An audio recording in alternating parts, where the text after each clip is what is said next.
वही तاسو خو به اورېدلي وي انسان کسی حال میں بھی خوش نہیں رہتا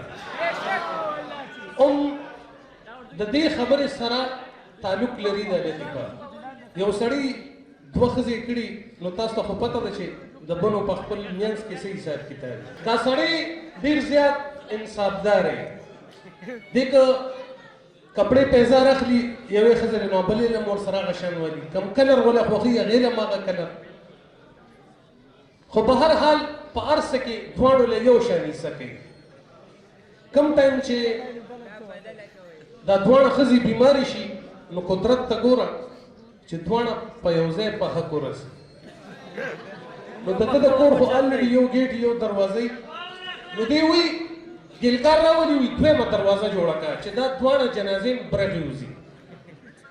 دواړه جنازې برغې اوښکې دي درېیمه ختمه شوې ده درېیمې پسې دې د شپې اوده دی دا یوه ښځه وله په خوب کې راله وایي تا به الله نیسي ما سره دې ډېر زیاتی کړی وي ولې وایي بله ښځه دی په هغه نوي ګیټ باندې بار کړه وایي زه د